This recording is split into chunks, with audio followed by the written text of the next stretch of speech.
Assalamualaikum warahmatullahi wabarakatuh. Jadi, saya di sini ingin menjelaskan tentang kerajaan-kerajaan Islam bab 2.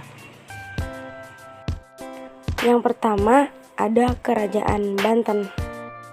Peletak dasar dan raja pertama Kerajaan Banten yaitu Maulana Hasanuddin pada tahun 1552 sampai 1570. Puncak kejayaan Kerajaan Banten yaitu pada masa kerajaan Sultan Ageng Tirtayasa pada tahun 1651 sampai 1682. Berhasil memajukan perdagangan Banten. Politik Sultan Ageng terhadap VOC sangat keras, bandar perdagangan dan pusat penyebaran agama Islam. Kehidupan ekonomi Kerajaan Banten. A. Letak yang sangat strategis dalam lalu lintas perdagangan. B. Jatuhnya Malaka ke tangan Portugis sehingga para pedagang Islam tidak berdagang dengan Malaka, tetapi langsung menuju Banten. C. Mempunyai bahan ekspor penting yaitu lada. D. Banyak dikunjungi pedagang Arab, Gujarat, Persia, Turki, Cina, dan sebagainya. Mereka membuat perkampungan-perkampungan menurut asal bangsa tersebut. Mata uangnya kaso. Kehidupan sosial budaya. A. Kehidupan masyarakatnya berlandaskan hukum Islam, tetapi sudah diakulturasikan dengan budaya setempat. B. Seni budaya Islam ditemukan pada bangunan Masjid Banten, yaitu tumpang lima dan bangunan gapura-gapura. Susunan istananya menyerupai istana raja di Eropa. Yang kedua, ada Kerajaan Mataram Islam. Pusat kerajaan di Kota Gede. Raja pertama Kerajaan Mataram Islam yaitu Sutawijaya atau Ki Ageng Pamanahan dengan gelar Panembahan Senopati pada tahun 1586 sampai 1601. A. Meletakkan dasar-dasar Kerajaan Mataram. B. Memperluas daerah kekuasaan Mataram dengan menundukkan Surabaya, Madiun, Ponorogo, Cirebon, dan Galuh. Mencapai puncak kejayaan pada masa Sultan Agung pada tahun 1613 sampai 1645. Pengganti Sultan Agung Amangkurat I, Amangkurat II, Amangkurat III. Pangeran Puger, susuhunan Pakubuwono I terjadi konflik. Tahun 1755, VOC membagi Mataram menjadi Kesultanan Yogyakarta yang diperintah Sultan Hamengkubuwono I dan Kasunanan Surakarta Solo yang diperintah oleh Pakubuwono III tercatat dalam Perjanjian Giyanti. Dan ini adalah raja-raja yang pernah menjabat di Kerajaan Mataram Islam. Prestasi pemerintahan Sultan Agung pada tahun 1613 sampai 1645. Yang pertama, memperluas daerah kekuasaan hingga meliputi Jawa Madura, Palembang, Jambi, dan Banjarmasin. 2. Melakukan kegiatan ekonomi yang bercorak agraris dan maritim. 3. Melakukan mobilisasi militer secara besar-besaran sepanjang pantai utara Jawa.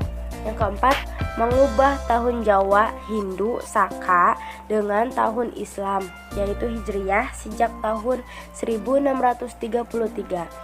Yang kelima, menyusun karya sastra yang terkenal yaitu Sastra Gending. Yang keenam, menyusun kitab UU baru yang disebut Surya Alam atau perpaduan antara hukum Islam dengan adat istiadat Jawa. Kehidupan sosial budaya, ekonomi Mataram Islam. 1. Mendirikan keraton baru di Kartasura. 2. Memperkuat militer. 3. Mengembangkan kesenian pertukangan. 4. Membangun komplek pemakaman raja-raja Mataram di Imogiri. 5. Kalender Jawa diganti dengan kalender Hijriyah. 6. Ibu kota Mataram memiliki ciri khas berarsitekturkan gaya Islam. Letak keraton dekat dengan masjid dan dikelilingi benteng. Di luar benteng dibuat parit yang berfungsi sebagai barikade pertahanan dan kanal. 7. Sastra berkembang pesat. 8. Menggantungkan kehidupan ekonominya pada hasil pertanian. 9.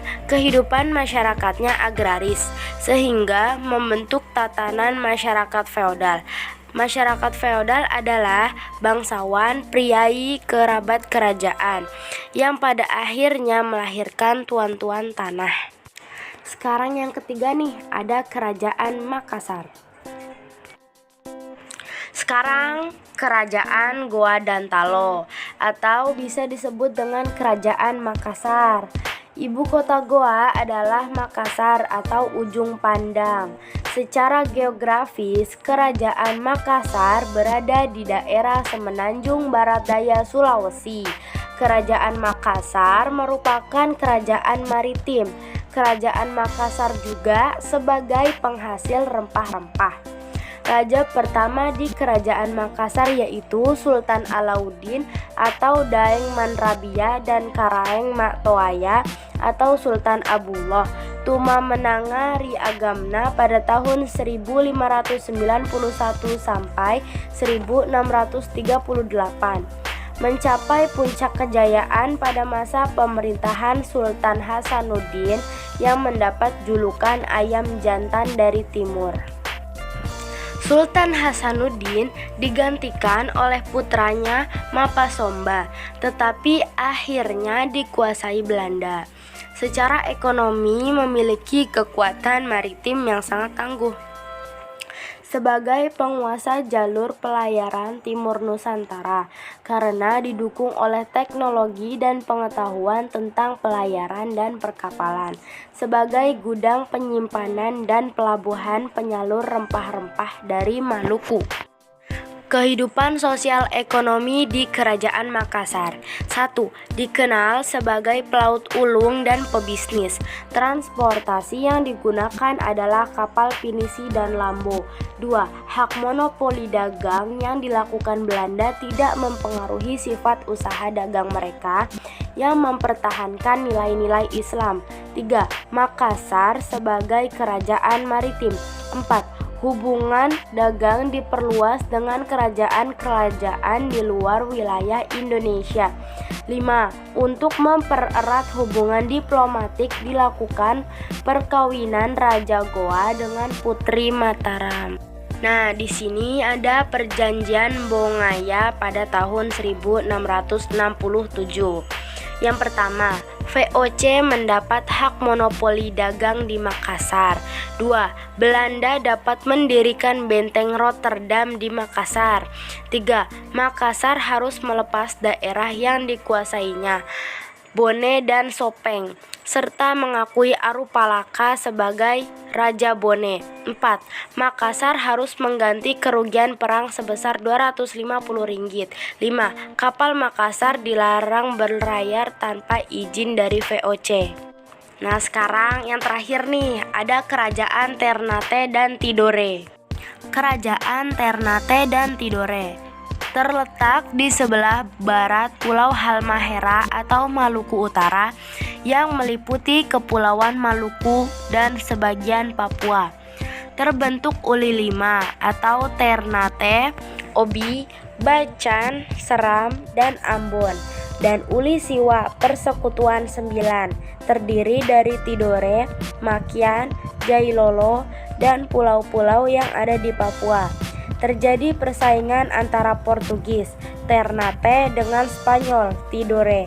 Portugis mendirikan benteng Sao Paulo sehingga terjadi konflik dengan Sultan Khairun yang terbunuh pada tahun 1570.